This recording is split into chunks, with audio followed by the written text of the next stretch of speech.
Now, Kathleen's afraid to come up here. Because Kathleen is used to speaking at UFO functions. and she's probably going, what did I just step into?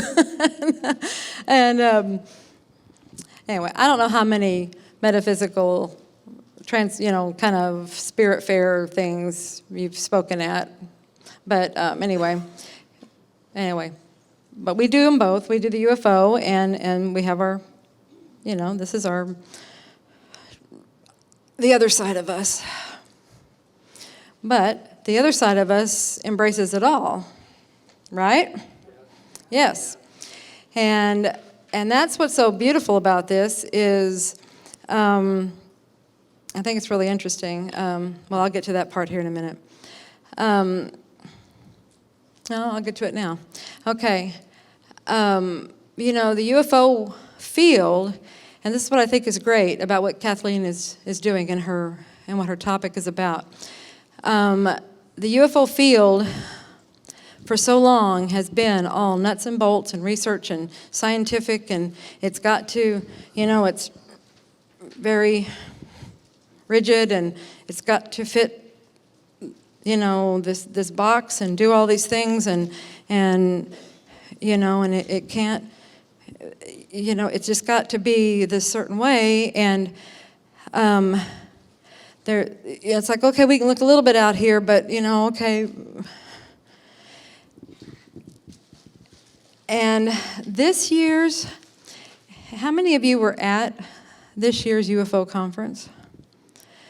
Did you see something really strange happening?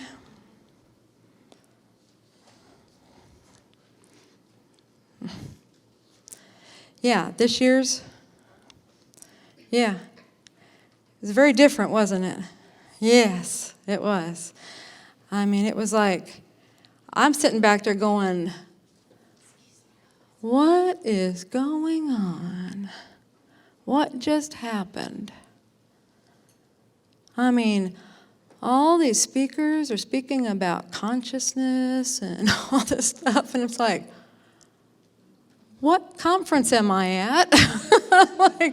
And it's like this whole shift. It's like this, it's happening, okay? I'm pretty sure it was John Mack that said it, that said, you will never fully understand the UFO phenomenon until you understand metaphysics. Okay? And so that's what I think is finally starting to happen, is it's starting to be embraced, or starting to be at least looked at. It's like, maybe there's something else going on over here. So it's like, I think over here, it's like, well, duh, but over here it's been, well, no, it's just this. And so now it's like this, I'm getting all the confirmation chills. But it's like this bridging is starting. Something's happening. Anyway, it's a shift. It's with something. But something major is happening. And that's why I'm so excited. When Kathleen sent in, we originally invited her to be a speaker to the UFO conference. And she was sending in her topics, her speaker topics. And she had 2. And she was like, okay, pick which one you think is most, you'd like most. And we're looking at them, and it's like, okay, well, this one, this one's UFO, but it's like, boy, this one could be great for the Transformation Conference. I wonder if she'd be willing to be a speaker there. And so that's when we asked, and yeah, she's like, yeah, I could do that. I'd be happy to do that, because it's like, this is the bridging, this is the crossover. So that's, and then maybe we could take it back over, if you're willing, we could take it back to the UFO conference, and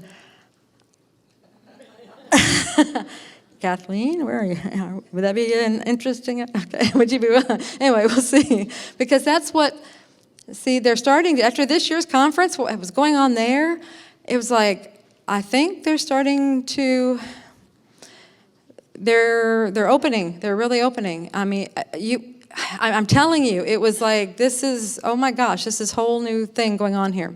Anyway, let me get on to Kathleen so she can actually get to her talk. She's like, will you let me talk? Okay. Kathleen is well known as being the niece of Betty and Barney Hill. Okay, you know about that case. That was that famous case from way back there. That was like the first abduction case, all right? And then that spawned her whole research. You know, she got into, she wanted to get to the bottom of it. What was this all about and everything? And then that started her all onto the whole research field into the UFOs. And then she has been, you know, just gangbusters. I want to get to the bottom of it. Get to the bottom of it. I want to know what's really going on. And, I mean, fantastic researching abilities, you know, won all kind of awards and been on talk shows and all these, you know, notoriety shows to, you know, doing all of her work and everything. And just because, and it started with that, you know, with what happened there. And then she kept going, but then now, but she said as long as she, you know, because she's dealt with experiencers and everything, and that's where this talk is coming from. It's like, this is something that a lot of the researchers don't want to talk about. And so this is what she wants to bring to us today, is this paranormal convergence that she's seeing with the UFOs, you know, and their experiences. So I'd like to bring up now Kathleen Marden.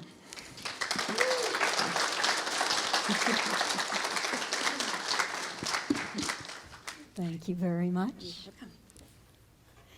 Well, good afternoon, and it's such a pleasure to be back here, about 2 months after the last conference on UFOs. And can I see a show of hands? How many of you are familiar with the Betty and Barney Hill UFO case? Quite a few. Thank you. For those who don't know, Betty and Barney were my aunt and uncle, and on September 19, 1961, they were returning to their home on the seacoast of New Hampshire after they had been on a brief vacation to Niagara Falls and then on to Toronto and then to Montreal. They were driving home at night when they had a close encounter with a UFO.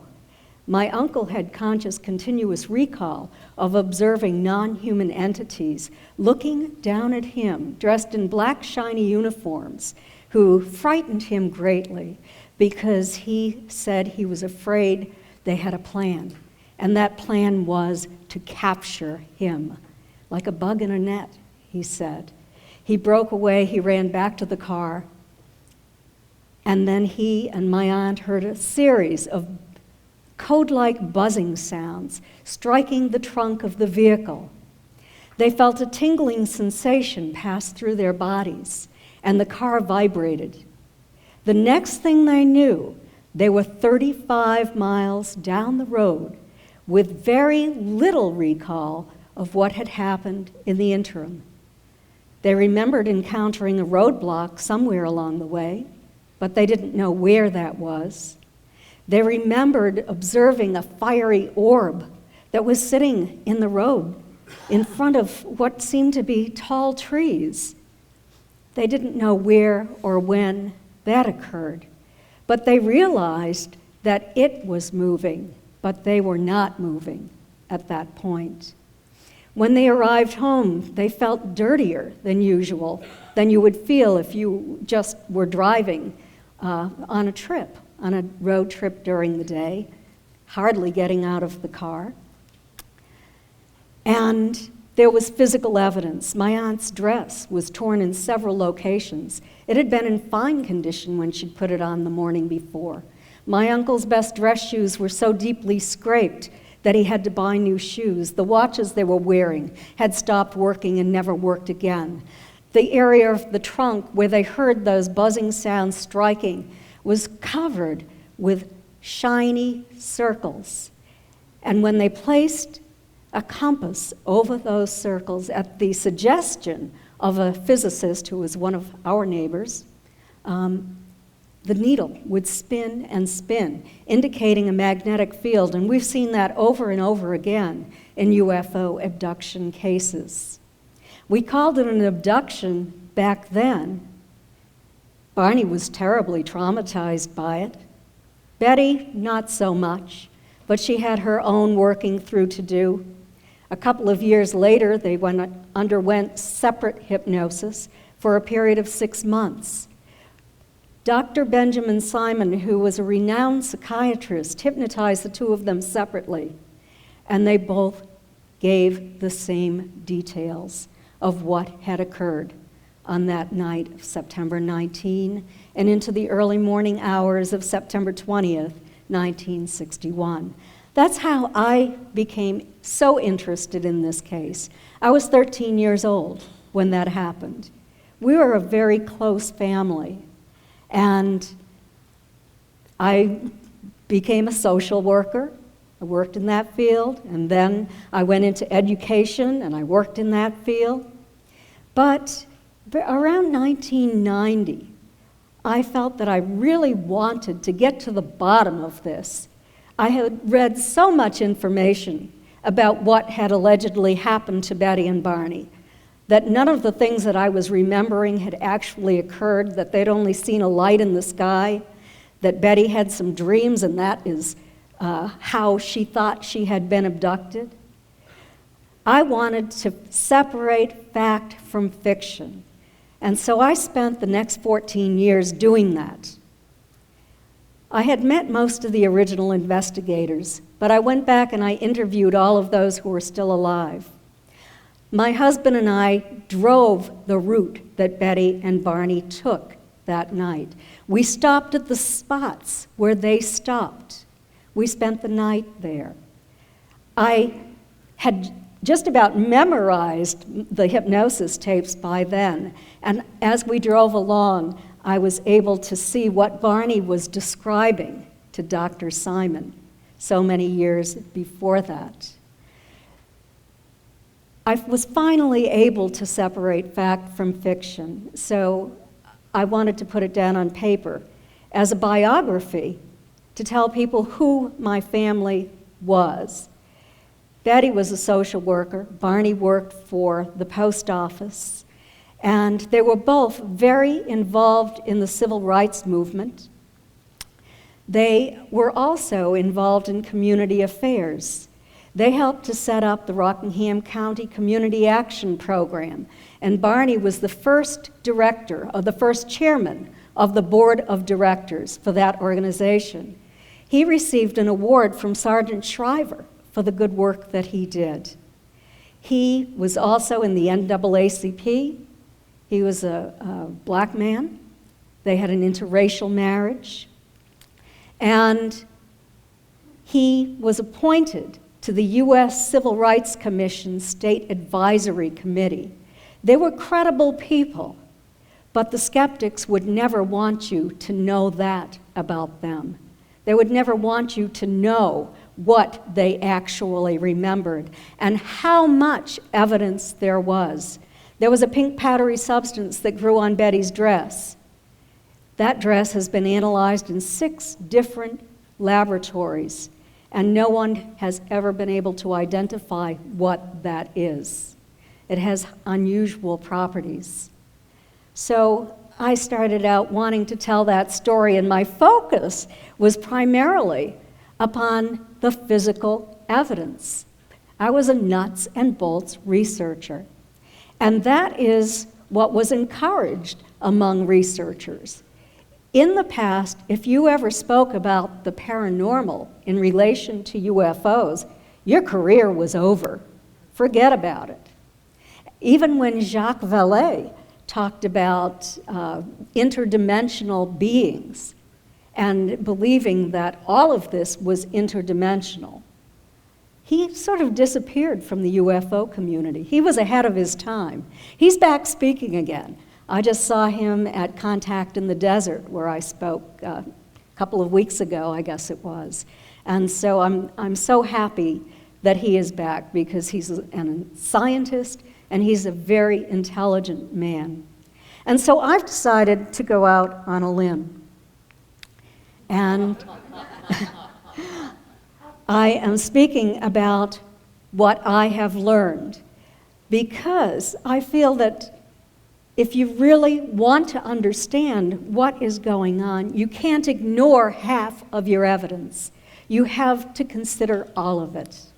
And that's what I'm doing now. I want to tell you a little bit about my personal experiences. My Aunt Betty and Barney, but mostly Betty, agreed to work with a team of scientists in order to attempt to call a UFO in. They were attempting to acquire a piece of hardware. In this experiment, they scripted Betty to go out onto her back porch and to attempt to communicate with these extraterrestrials every night at a certain time. And they gave her the message that she was supposed to deliver. And then they would attempt to find out if she was successful in what she was attempting to do. Well, one of those requests was that they land on my grandparents' farm. I grew up across the street from my grandparents. And in 1966, a craft came in. My grandmother saw it coming in for a landing. One of our neighbors, who was a commercial pilot, saw it come in for a landing. It left physical trace evidence on the ground. My brothers and I heard about it the next morning. We went out and we found where it had landed. It was investigated, but something very strange happened to us after that occurred. We thought we had ghosts in the house. We had never had that prior to this UFO landing. Just couldn't understand it for the longest time. It landed within 500 feet of my childhood home. Later, I was able to put all of the pieces together, and those memories that I had that came to me almost as a dream, but I remembered it as if it had happened, but it was kind of a distant memory. It wasn't like I was fully awake when it happened. But I remembered finding myself on a craft. And then I spoke to my mother about that quite a while after that, and she remembered the same experience. So I have always wondered, but I have not spoken about this occurring. I've always wondered if they thought that Betty was inviting them to come and visit the rest of the family. After all, my grandmother had jokingly said to Betty, "I'll have them come on over to the house and knock on the door, and I'll serve them a cup of coffee." So that's maybe how this happened. But we know today that most contact is generational. And so it might just be that it was generational. We don't know for sure. We're not certain when it began. But in 1968, I was then in college. I graduated from high school in 1966. I was home for the summer, and I had my boyfriend come to spend the night. My brother was away. He was in the Army. This is during the Vietnam War. And so my boyfriend stayed in my brother's bedroom. There had been a lot of strange activity in my brother's bedroom after this craft had landed, and he had other close encounters as well. And we were all awake, and we were going to go on a family fishing trip the next day. We were going to get up early. We had an ocean-faring boat, and so that's why he was spending the night with us.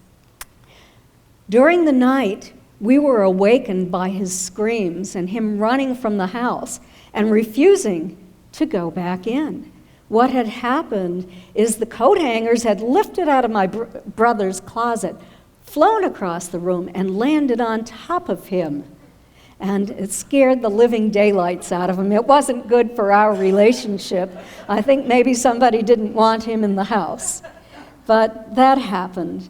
And then in 1977, I was married, and my husband and I were back visiting. I was living in Colorado at that time. We were back in New Hampshire visiting my parents and my family. We were staying in my mother's house. And all of the children had moved out, and my father had moved out too, and so she had only one bed large enough for 2 people in her home. That was her bed. So she slept in one of the twin beds in one of the other bedrooms, and my husband and I slept in my mother's bed. Well, we were awakened by what felt like a cat walking around on the bed. And we kept trying to shoo it off, and we couldn't feel it, but we could feel the weight from it. Finally, we turned on the light, and we could not find that cat. We looked under the bed, we looked everywhere. We couldn't find the cat. And so the next morning, we told my mother what had happened. And she said, "That's not unusual. It happens to me all the time." And I thought, well, maybe it's the ghost of one of her cats. But funny thing is, as a ufologist, I enjoy doing research. And I put out questionnaires to experiencers. And one of the questions that I asked is, have you ever felt that something was walking on your bed walking, but you couldn't see it? You could only feel that it was there. And 66% said yes, they had the same experience. So I found that very, very interesting. We also hear a lot about light orbs, intelligently controlled light orbs in experiencers' homes. And I was staying with my mother. By this time I had 2 young children, and my son, my oldest son, was about 5 years old at the time, and he was staying in my brother's bedroom, again, where that poltergeist activity had taken place. I was awakened during the night by him running around the bedroom, really having a great time, shrieking. So I got up, I went next door, I opened the door. There was a nightlight on, I'd left that on for him. And there he was, running around the room, jumping into the air and batting this light orb that he was having such a great time with. I was completely startled. I picked him up and took him into my bed. And next thing I knew, I was waking up. It was the next morning, and he was there. I was so startled by what had happened, and I mentioned it to him, and he said, "Oh, well, that's the kid who comes to play with me during the night." I thought that was very unusual. In the bottom pictures, you can see in the center is my Aunt Betty Hill and my Uncle Barney and their dog, Delcy, who was with them when they had their experience. On the left is a photographer from Look magazine, and it was my high school graduation, and Barney and Betty are there. And these photographs were going to be used for the magazine article. There were 2 articles written about their experience just before the first book was ever published on their account.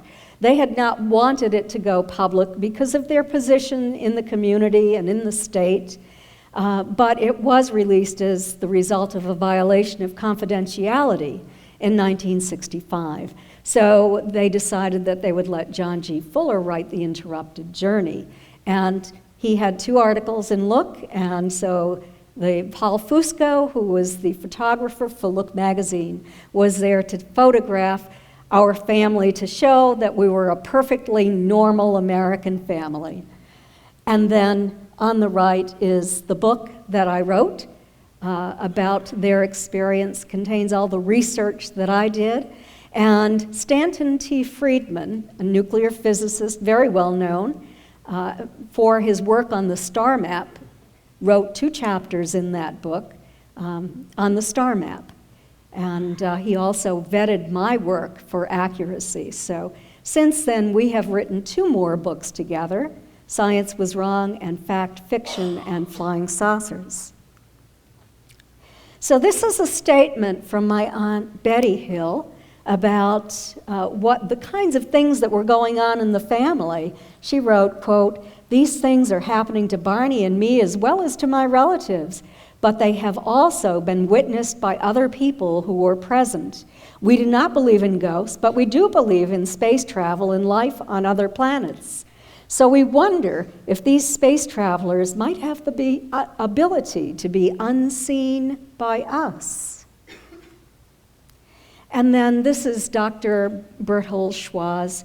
Dr. Schwarz was a very famous psychiatrist who had an interest in the paranormal and did a great deal of research on that. And this is a statement by him. He wrote, quote, "Even though many UFO researchers try to ignore the psychic component of UFOs, the rejection of this key element will only contribute to the continuing confusion that surrounds the phenomenon." And I agree completely. This is Denise Stoner. I first met her when I moved to Florida close to 8 years ago, and she was a member of MUFON. She was their chief investigator, and I went to a MUFON meeting, and then I went to an experiencer meeting that she had as well, a support group meeting. And I found out after that she was an experiencer. And I asked her if I could investigate her case, because it sounded so much like the type of thing that happened to my aunt and uncle. Her husband and her daughter were with her. They were traveling in Colorado on a route that they always took on Friday night in the summer. And they had a period of missing time. And you can see the book, The Alien Abduction Files. Her case is one of the major cases that we talked about in that book, and she wrote quite a lot about her personal experiences, her feelings. She now believes that she has been taken from the time she was 2.5 years old. But Denise and I did a study together. It was a commonality study among experiencers that we did in 2012. We had a control group, and then we had 50 experiencers, 25 people in the control group. And we were attempting to identify commonalities that were present in experiencers that were not prevalent in the general population. So one of the questions we asked is, have you witnessed paranormal activity in your home? And if so, what did you observe? 88% answered in the affirmative. Now, I'm a member of FREE, that is the Edgar Mitchell Foundation for Research into Extraterrestrial Encounters. I'm on their board of directors and their research committee. And FREE has recently done a commonality study, much larger than the one Denise and I did. We now have about 3,000 people who have participated in this study. And 75% of their participants state that they have had paranormal activity in their homes. We're breaking this down now. I'm MUFON's Director of Experiencer Research, and we have our own study going on as well. And when you do social research, it's very, very important to do more than one study so that you can compare results because of the human variables that you might have. So 75% for FREE. I don't have that for MUFON yet because the study is still ongoing. But 51% said that their paranormal activity began after their first abduction or contact experience, and that was in the Stoner-Marden study. So these are some of the things that I'm going to be talking about today, and I'm going to be showing you some photographic evidence as well. Let's begin with light orbs. I did get that figure for MUFON's commonality study, even though it's not completed. 60% said that they observed light orbs in their homes. For FREE, it ended up at 66%. Here are some photographs that have been taken. On the bottom left, you can see what appears to be a face in that orb.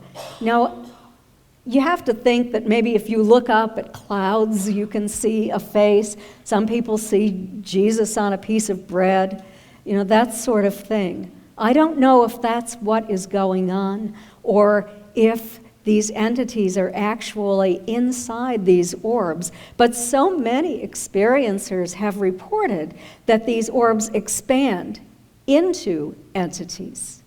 And so that makes me wonder if they have that ability, if they're interdimensional there, and they're coming into our dimension and expanding. And we have that kind of thing going on with UFOs, too, where they will seem to be very, very small. But when people are inside them, they seem much, much larger than they appeared from the outside. So there are a lot of questions that we have, and we don't have a lot of answers. So I want to show you this video. And let me tell you a little bit about it first. This is a case that I've been investigating for about 5 years now, at least 5 years. The man lives in Canada. I can't give you any more information about him, but for confidentiality reasons. But he has a compelling case. I have sent a shirt he was wearing during an abduction experience to MUFON's scientist to evaluate it. It was tan. I told him to put it in a paper bag after his abduction, place it in a warm closet for a couple of weeks, and then take it out to tell me what he saw. Well, when he took it out, he told me that his tan t-shirt had turned pink. So I told him to package it up and send it to me. Unfortunately, it was exposed to the cold because it was in the winter in Canada. Then I took it out and I exposed it to ultraviolet light while I was photographing it. By the time it arrived at the laboratory, it wasn't as pink as it had been. So she wasn't able to get a sample off that t-shirt of that substance. He has also had what we believe was an implant removed by his physician. He packaged it up. It went to the scientist's laboratory, and by the time it arrived, it had dissolved. We had another case not long after that where one of our state directors had an implant, and she was saying, I have to get to this to the lab immediately because it is dissolving before my eyes. So they do have the tendency to self-destruct if you don't give it to the laboratory soon enough. The older ones didn't, but I guess the newer ones do.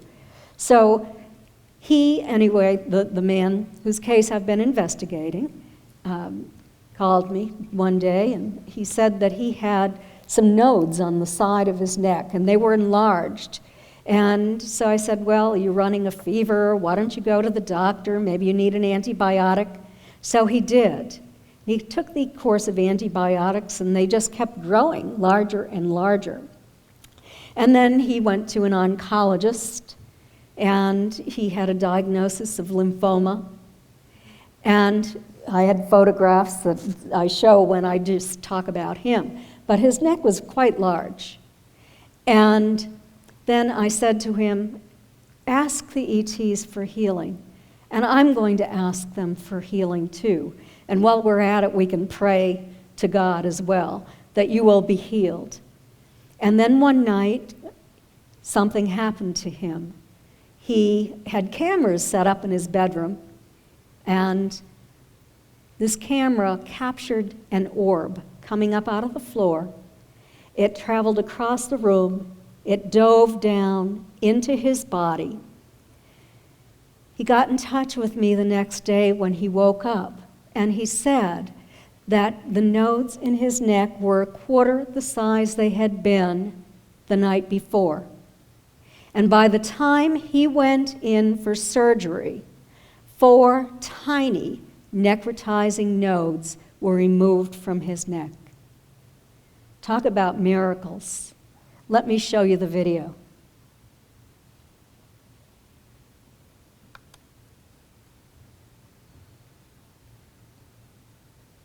There it goes. You could see it diving down into his body. And you'll see a little something shoot up in a minute. There it goes. Pretty amazing. We asked in Free's survey, we're also going to ask that in MUFON's, but we asked if people in your family have been healed, and these were all experiencers. 49% said yes. And you alone, how many experiencers had been healed? 35%.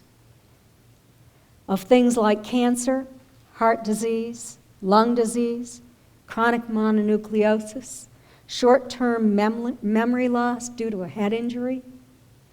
Some pretty amazing things have been happening.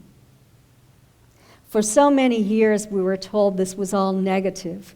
These nasty entities were abducting people and were taking those people onto craft and were doing experiments on them, violating all of our laws. But more and more people are having positive things to say. And if you go all the way back to Betty and Barney Hill, the things that, and you look at the conversation, you look at what they were told, the entities that took them, that abducted them, said, "Don't be afraid. We're not going to harm you. We are sorry for frightening you.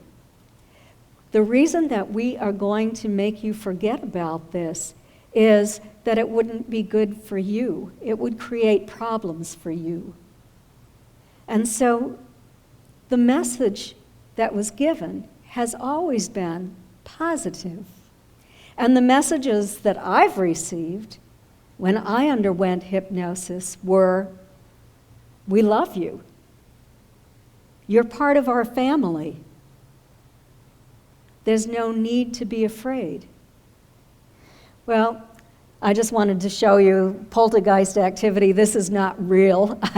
I just took this photograph to show what happens in some homes. It's not that prevalent among experiencers, but it's something that does happen to some, mostly things flying off the shelf immediately after an experience has occurred.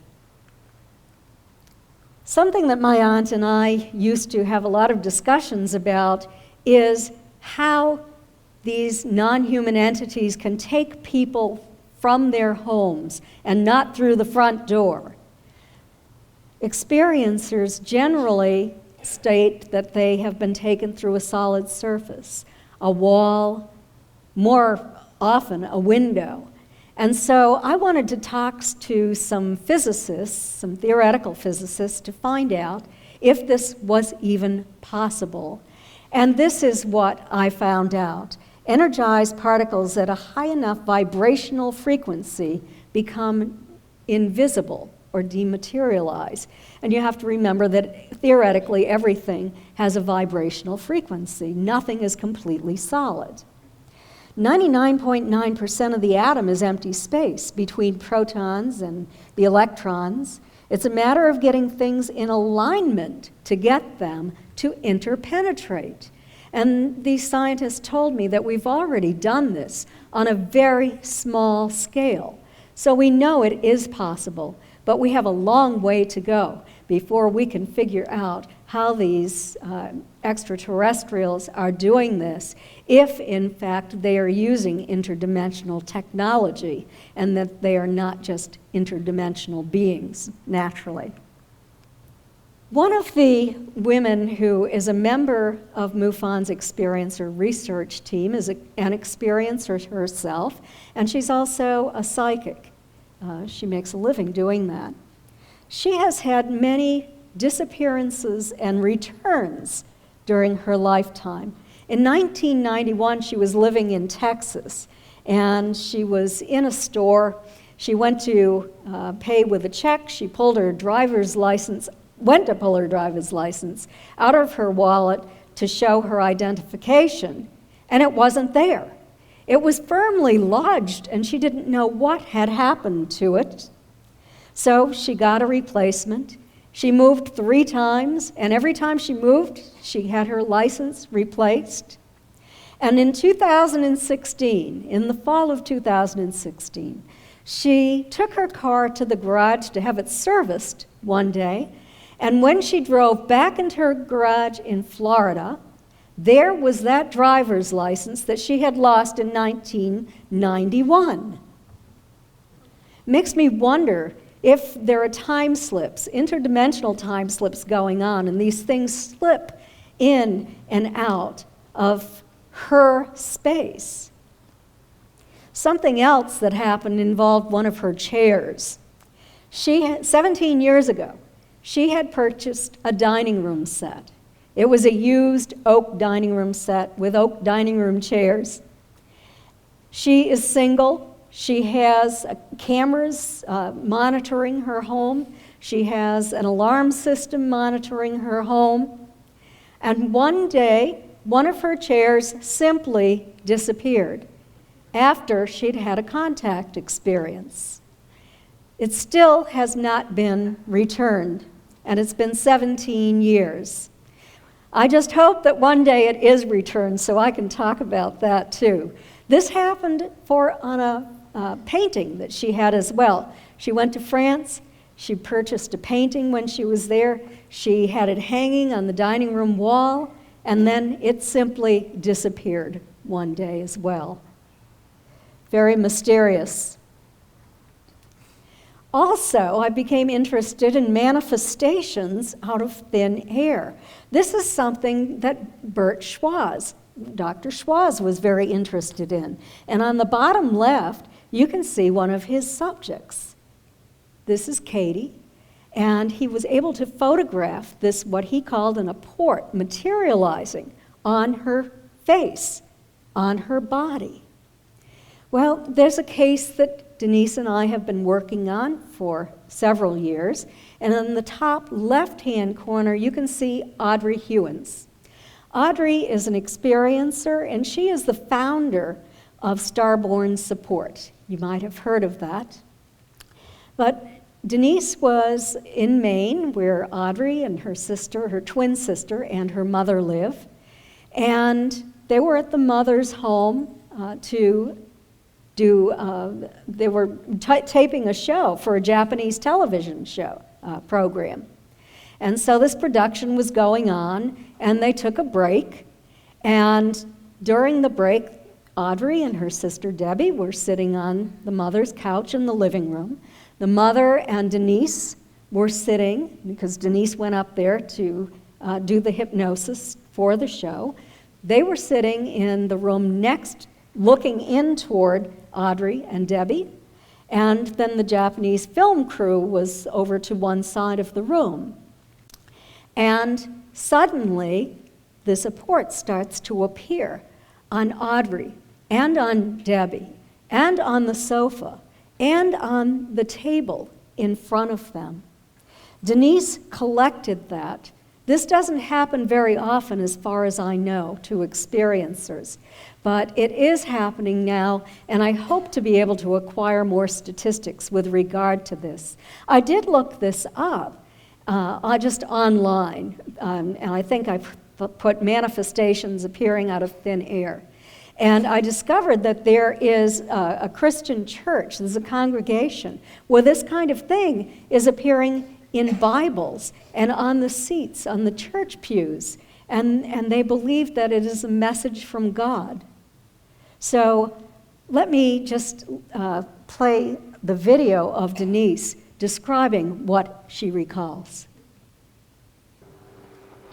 While on a TV production in Maine, I was on a break while Debbie and Audrey Hewin were being interviewed by the TV crew. And as I observed, they were in a room just across from me. Some substance came from somewhere and began to cover their clothing, their hair, the coffee table, and other objects in the room. I got up immediately and began to collect it in a jar. There was white snowy substance, a crystally substance, and another mixture. I wrapped it up, never touched it, put it in plastic, covered it up, and brought it home for scientists to examine to see what it was made up of. When I got it home, got it to the scientists, and we opened it up, unwrapped it, there was nothing left in the jar, and we have never discovered what the cause was or where it went to. Something else I became interested in is perceptual distortions or manifestations. What is going on here? So many experiencers who have been taken when they have been driving out in a car have reported that they saw a giant owl, or they saw a giant rabbit, or maybe a herd of deer. And the next thing they knew, they were missing time. They might even have found themselves on another section of road. There's one case in Florida where there were 4 young people in their 20s. The young man was the designated driver. They had been to a concert. They were returning home through kind of a swampy, desolate area in Florida when their car was stopped. There was a giant owl standing in the middle of the road, stopping them. And I said, well, what happened next? Well, the owl walked around to the driver's side of the car and just stood there and stared up at the driver. And so I said, well, what happened next? And he said, seemed confused, and he said, I don't know. The next thing I know, we were driving again. And everyone was saying, that was weird. So these kind of things happen, not as much now, because most people today are taken from their homes, and it tends to be generational. Not many people report being taken from a road or when they're hunting or camping or fishing anymore for the first time. Shadow entities, too. I've outlined this. It's an actual photograph of an entity that reminds me of a mantis-type being. It was at an airport in Texas. So let's talk about contact and its transformative powers. Part of Free's study, I want to quote some statistics to you. The question was asked, are ETs bad, malevolent, or evil? 91% said no. Only 9% said yes. Have you felt love from ETs? 66% said yes, 34% no. Do the ETs have a personality? So often we've heard they don't have a personality, they're probably robots, or they have no emotions. 79% said they have a personality. Only 21% said no. And I know that not all of this adds up, but there are others that respondents who either didn't answer or said they weren't sure. Do you believe that you agreed to be taken? 30% said yes. 70% said they did not think they agreed to be taken. Have you heard telepathic messages? 66% answered in the affirmative. Do you believe you possess knowledge of advanced technology, physics, or other scientific information that you have never learned? 42% said yes. And many people are just receiving downloads. They're not taken. They're receiving telepathic downloads of this information. Do you have Rh negative blood? We've heard a lot of people say that experiencers have Rh negative blood. Well, only 14% said yes, 48% no, and 37% weren't sure. They didn't know what type blood type they had. We asked, who are they? Was there a connection between ETs and the paranormal? 89% said yes.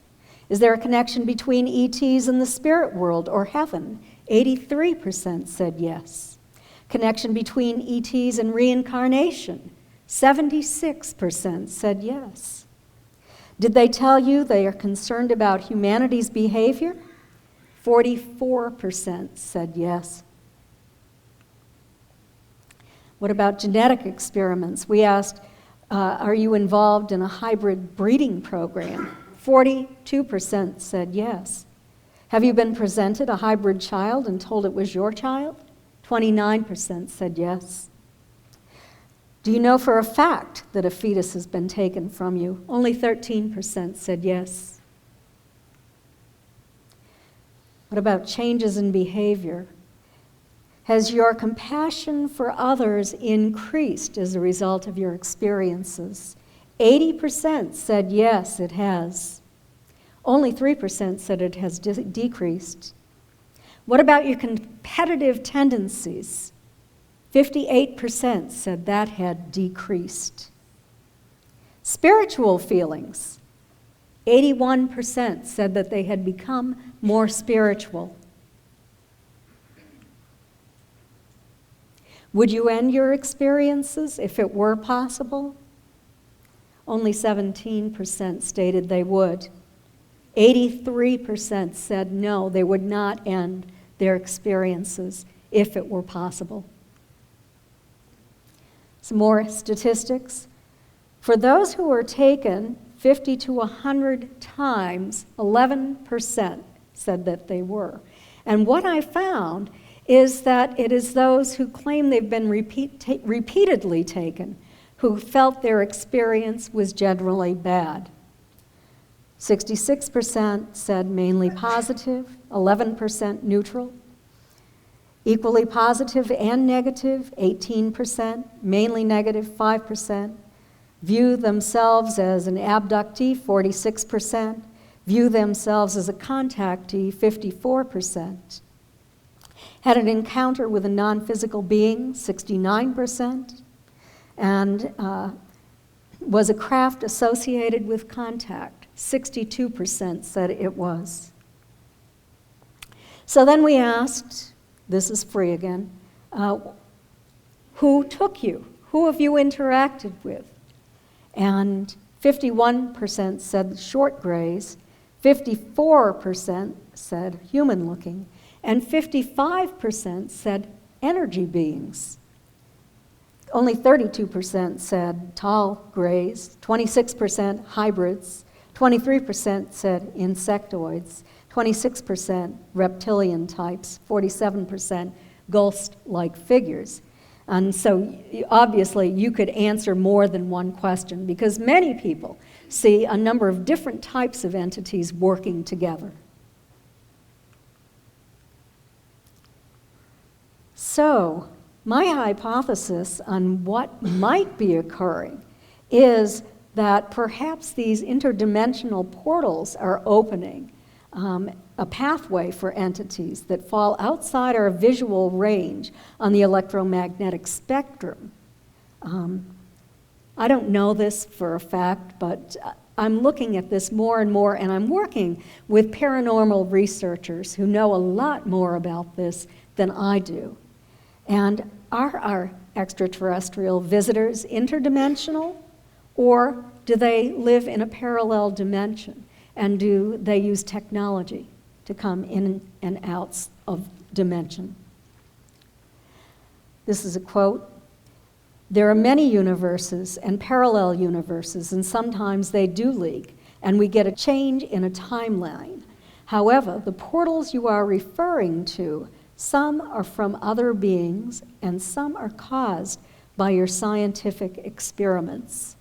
That information was given to me directly from a non-human entity. So I want to talk about a little bit about case number 1 here. This resulted in spiritual growth, and it goes all the way back to the mid-1950s. But my Aunt Betty was friendly with this woman, Helen Knowles. Her husband was Admiral Herbert Knowles from the Army. Betty met him after he had retired because Betty and Barney, when their experience became known, were invited to the Knowles' home up in Maine. And so she and Helen Knowles became friendly. And Admiral Knowles and Mrs. Knowles were very familiar with a woman who lived in the local community. Her name was Frances Swan. And Frances Swan claimed that one night, suddenly, after she'd been to a meeting where she saw a strange-looking man, she went home and she started having this communication with non-human entities, and that they claimed that they were orbiting the Earth in giant craft.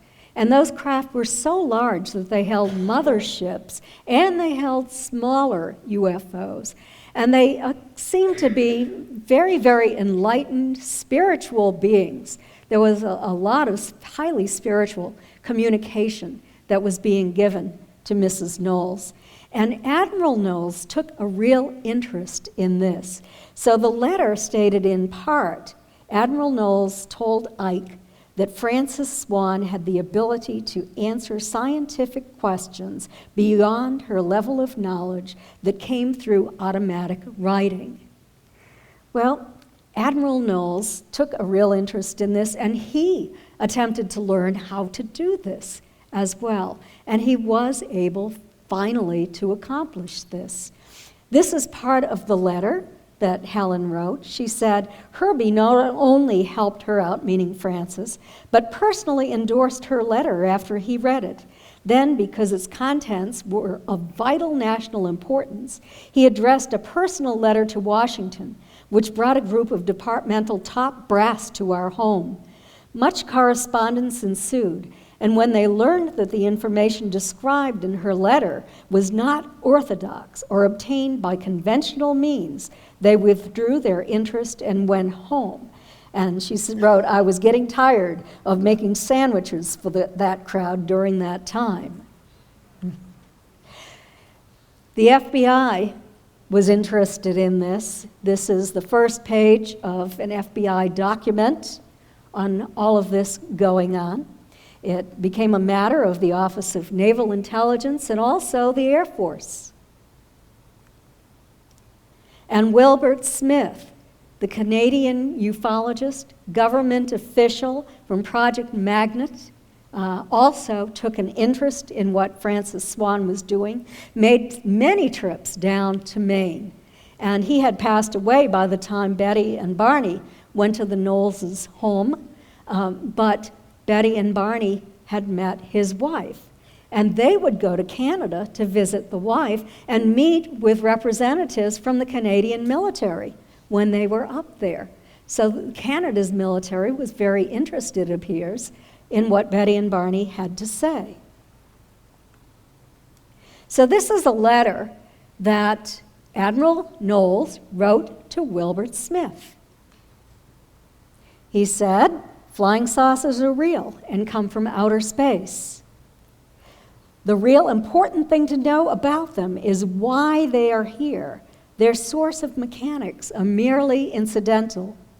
Their people have contacted people all over the earth in various ways, trying to get us to us a common message about coming events.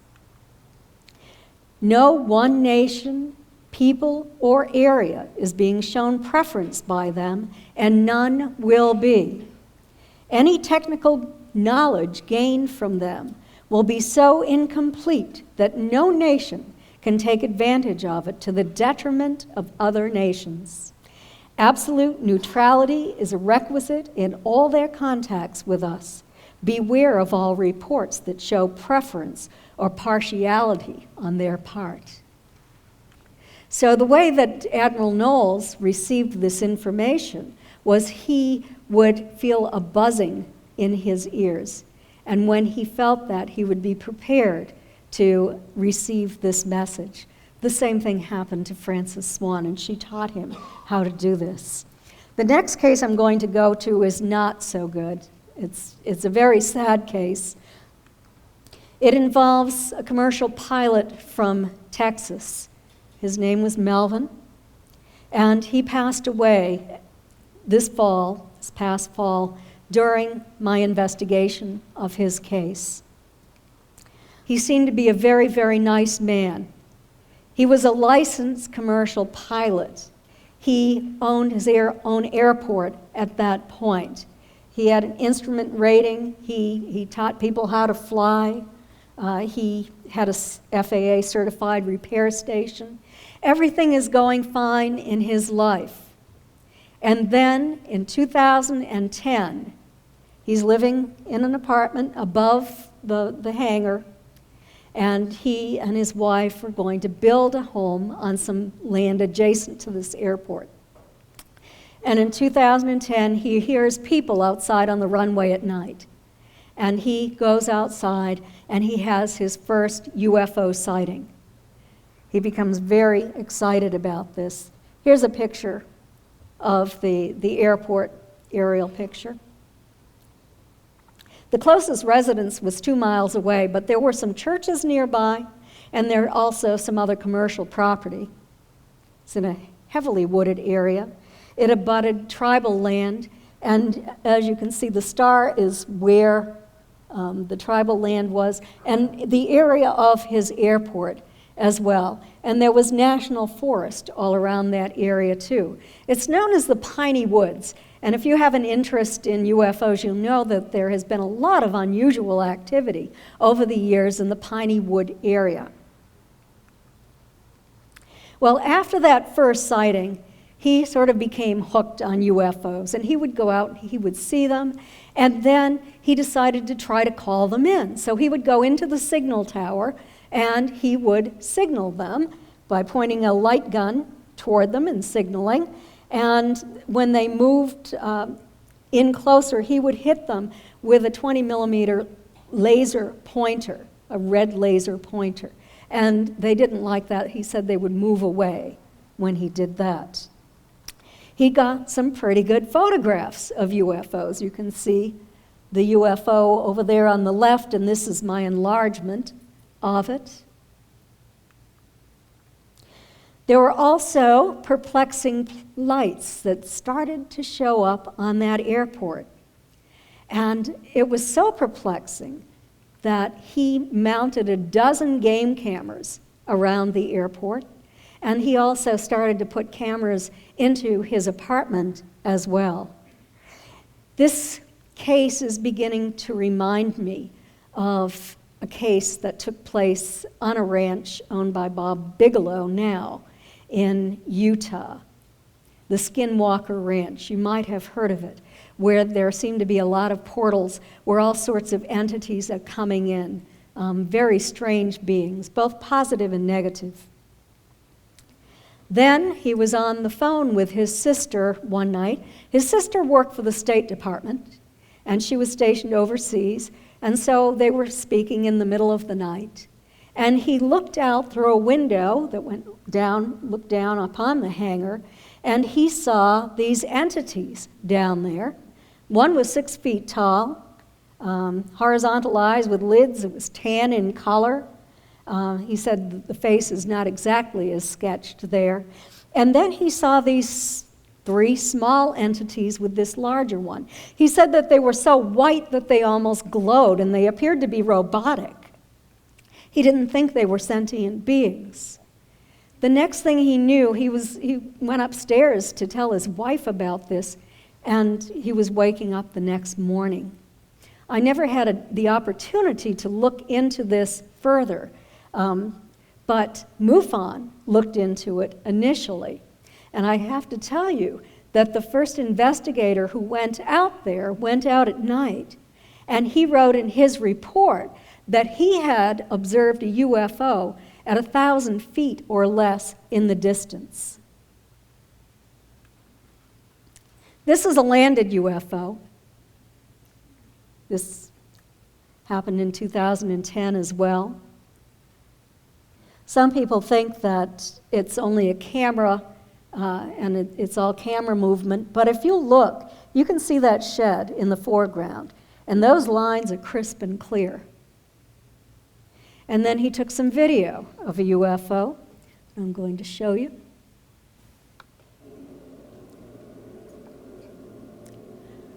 look toward the right side of that UFO. You'll see it's going to fade into the background, and then it's going to come out and become larger. And at one point, it becomes very large, and you can see what appears to be two entities. Right up, whoops, it's fading away again. Right up in this area. A little right to center.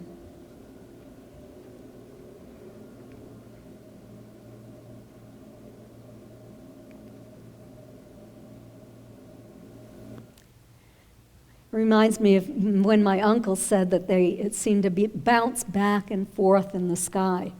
Same kind of thing was happening there. And then there were these strange light orbs, if that's what they were, that were photographed. We don't know if this is dust or what it is. And also orbs of different colors, gray orbs that had what he said seemed to be goat faces, and entities that had goat faces, and these red orbs. And then one night, he and the two men who worked for him were working in the hangar, and this UFO came in and landed, or didn't quite land, it was hovering above the ground. And this is what he wrote to me about it. The night the small semi-disc-shaped craft zipped down on top of us, it caught us all off guard. I ducked down as I thought it was going to land on us, but it didn't. I was the only one who didn't freeze up, and I began to do a little walk around, looking at it, trying to find a seam or even a row of fasteners. There was nothing. So I stood on the tips of my toes and stretched out as far as I could and dragged my fingertips across the surface, 12 to 14 inches, and then I fell back flat on my feet. That's when it sprayed us with a mist of thick yellowish fluid. The fluid did not react with our bare skin or clothing. I didn't have it on me for more than maybe 3 to 5 minutes. I peeled off my clothing as I sprinted for the shower. I didn't see it leave. I was gone probably 15 minutes, showering, changing clothing, and walking back out. It was gone by this point. And so were the men who worked for him. All of this activity startled them so much that they never returned to work again, unfortunately. And by that time, no one was investigating their case. So no one was around to collect this evidence. He didn't contact me until 2014 when he completed the experiencer questionnaire at MUFON.com under the experiencer researcher page. And so he scored within the range of experiencers. I got in touch with him, and he told me about this story. I had so many that I was handling at that time. I didn't have a large team, and so I didn't have time to really investigate what was going on in his case. And now I have a very large team. And so I started to investigate it in 2016. And I had a paranormal investigator and a shaman who was going to go with me, and also a film crew to film this spring. And unfortunately, he had passed away before that happened. Before all of this happened, he was a very healthy man. He exercised, he ran, but his health started to decline. This is a photograph on the left that he took of what he described as being kind of this old farmer's hat-shaped UFO like we used to see back in the early 50s. And he said the very important thing about this is that when he would shoot at it, he wouldn't hear the bullets ping off it.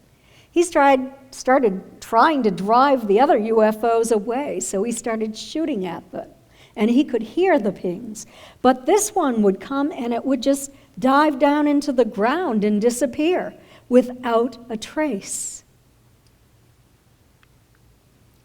There were also ghostly apparitions that started to show up. One of them was a woman who was holding an infant, and he said that she was in 1940s or 1950s dress, and he knew that she was a ghost because she was partly transparent. And then there were two other women who were wailing on the ramp and had torn clothing. And he said that two women had actually been killed on that runway, and that he wondered if it was ghosts of these women. And so it makes you wonder, what is going on here? Is there a dimensional portal? And are all sorts of entities coming in through this one or maybe more portals? Maybe there was a portal to him. I don't know. And then there were time slips. He actually had a photograph of this. That is not his photograph. He had over 1,000 photographs of different things when his computer crashed, and the terminals on each end were burned off. He was not able to get the photographs in those retrieved through a professional company that did that. So I ended up with about 80 of his photographs, and most of them were not that great. You're seeing the best photographs in video. But he and his mother were at his apartment one night. By this time, his wife had left him too. And they were looking out toward the north end of the runway, and they could see what appeared to be mammoths out there. They didn't see the runway lights. They didn't see the building out there. Just what appeared to be mammoths walking around. So it was like there was a time slip that also took place. And then one night he was standing in front of the window just shooting photographs out, and this creature zipped up in front of him and stopped about 12 inches away from him. He said, I like to have had a stroke. But he was able to get a photograph of that, and that's what I showed you earlier, where I had it outlined. Now, are these plasma-charged boundaries of a parallel universe? Are they membranes, or are they just dust blowing up? We don't know, but he thought that they were, and that's why I want to show this. Also, Paul Eno, who is the top-notch paranormal researcher, in his latest book, showed a photograph of something that looked like this. And then one night, he woke up, and I want to read this to you. He said, I was sound asleep when I woke with a start. The first thing that hit me was that I was totally frozen lying in bed. I couldn't move a muscle. Only my eyes worked. So I'm thinking, sleep paralysis with a hypnopompic hallucination. But then I read on. He said, at the end of the bed stood a being. It stood about 6 feet tall. Its head was totally devoid of hair. Its eyes were huge, almond-shaped, and looked as if they covered most of its face. Its nose was barely noticeable, just a small ridge with 2 holes for nostrils. Its mouth amounted to no more than a slit, no lips. Its skin color and texture was like ours, smooth and tanned in color. He said, by this time I'd gotten used to sleeping with my Glock 17 in my right hand, round in the chamber.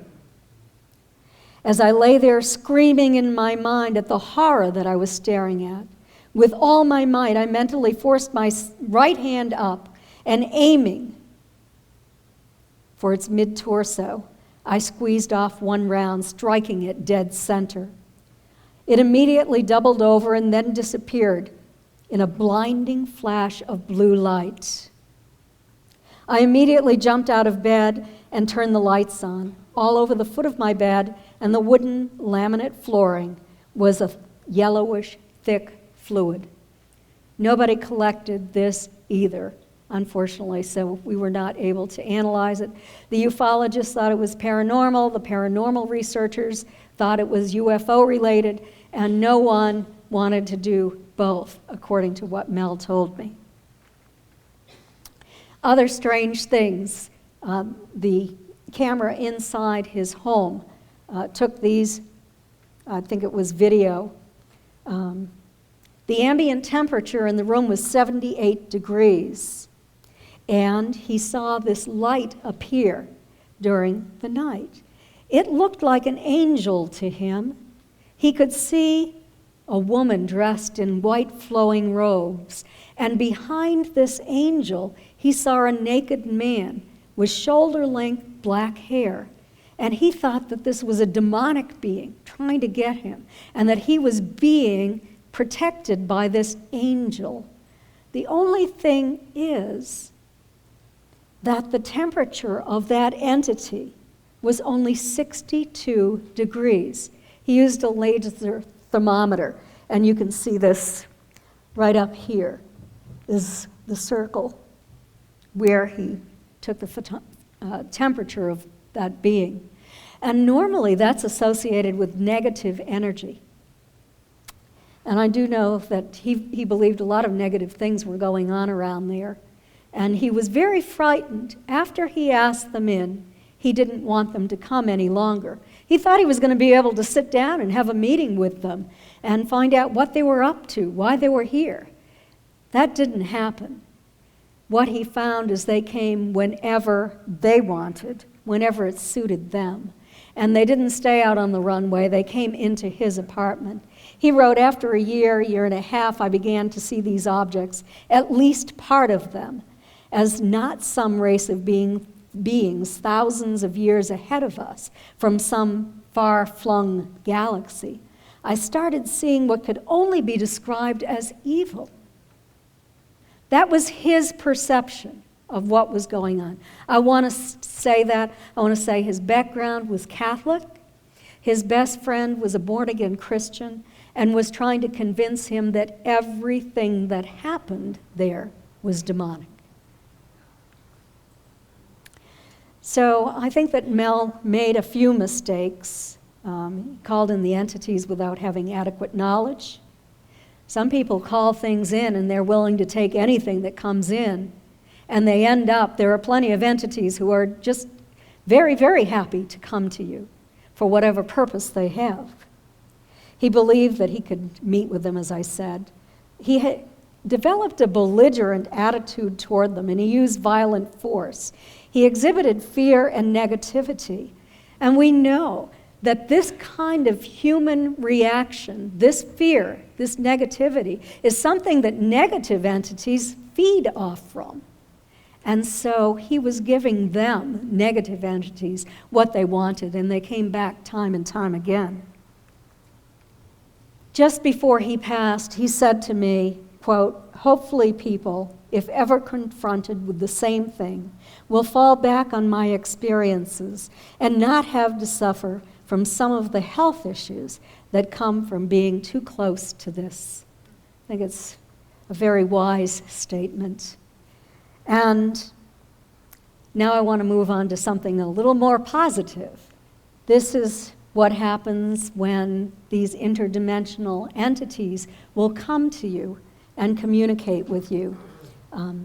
The tingling, and this is what they said, the tingling feeling is their energy as they exist at a higher vibrational frequency. I sometimes receive that sensitive vibration before communication. And when it happens to me, it's almost like electrical tingling through my body. I can feel that presence. And then I hear this sort of buzzing, ringing in my head. It's hard to describe. It's kind of between a buzz and a chirp. And then you receive telepathic communication from them. Where do they exist? That was a question, and this is a quote. There are interdimensional beings that just live in the spiritual. These do transcend the dimensions from time to time.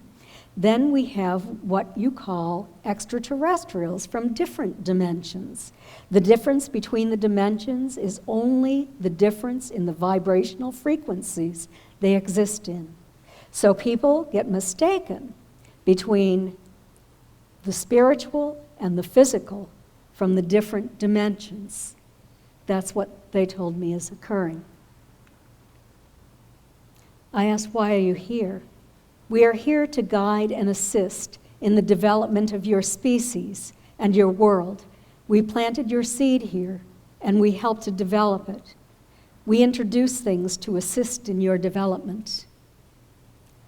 And some other information that they have given to me, and one of the reasons that I feel it's so important to speak at this period of time, is that they've said that they've looked after this earth for a very, very long period of time, and that we have reached sort of a tipping point in our timeline, that we are at the point where we could destroy this planet. They're very, very concerned about our use of nuclear weapons, and all ufologists know that they have shut down many nuclear silos. They've demonstrated that they can do that. They've told me that they are going to shut down nuclear weapons if they possibly can, if we ever engage in nuclear warfare. They don't want to see that happen. They say that we've destroyed this planet once before, and they do not want this to happen again. And they're also very concerned about environmental issues. They would like, we all know that, they would like to be able to communicate with us, but they are not going to show themselves in great numbers because they know that it would frighten human beings. They know that our militaries would think that it was an invasion and that they would go to war against them. They don't want this to happen. They've told many, many people around this planet that they are friendly and they are here to help in our spiritual development, to guide us, and to help us to ascend spiritually. They said we have a connection to our consciousness, to our soul energy, which we all share. And if we raise your level of consciousness to a higher level, you are able to achieve more. And this is what we are trying to do. You have been to this position before and you destroyed yourself. We are here fearful that you are in a position to do that again, and we will not allow it this time. We will intervene. It is important for the development of yourselves and your planet to be aware that we are here. And this is just a statement that I have made about experiencers, about individuals who have had contact with these extraterrestrial non-humans. I said, I believe that the majority of experiencers report that their events have been both positive and negative, physical and non-physical. I see many shades of gray with regard to contact. We must be cognizant of the fact that human emotions, both hope and fear, can color our perception in a distorted manner. And I think that so often this is the case. This is why so many experiencers called themselves abductees for a very long period of time. They were terrified of what they remembered. If they underwent hypnosis, sometimes they only got as far as the point where they were being taken, and they were terrified that these entities were taking them. They never got beyond that to what happened on the craft. In one of the studies that I have done, the vast majority of experiencers stated that when they arrived on the craft, they felt calm. They felt relaxed. They felt as if they were in a familiar environment, and they were interacting with familiar entities that they had seen before. So I think that fear is a huge factor. And I'm not saying that all entities are positive. About 10% are these MyLab abductions. And you have these negative reptilians. You have these negative grays who are working with the reptilians who are not like the benevolent grays. And a lot of people say that those grays appear to be robotic in nature. So this is something different. About 10% of people are having these highly negative experiences, and I'm working on methods to help them to try to overcome those very frightening and negative experiences that they are having, where they're injured, where they're being taken against their will, where these experiments are taking place with them. And so that's what I'm attempting to help them with now. And these are my 4 books, Captured with Stan Friedman, who wrote a couple of chapters. Science Was Wrong was our next book. We each wrote half of that book. It's on the history of science over the past couple of 100 years. Some highly educated scientists who made proclamations of impossibility. They were wrong. They sometimes ruined the careers of the scientists who were correct. And we also have a section in that book on UFOs, on contact, and also on the academic studies that have been done on telepathy. Our latest book is Fact, Fiction, and Flying Saucers. It's based upon years of archival research that we have done. It shows exactly what the government knows about UFOs, going back to the beginning of their investigation, their findings that they were real, that they did appear to be interplanetary, their decision to cover it up, the reasons for the cover-up, their modus operandi, and the individuals who were involved in the cover-up. I spoke at the UFO conference here about that a couple of months ago. And then the alien abduction files, 6 cases of contact that I have investigated. And one of those was, of course, Denise Stoner's, an amazing woman who wrote about her personal thoughts about her contact experiences and about many of them. So thank you very, very much for coming to my presentation this afternoon.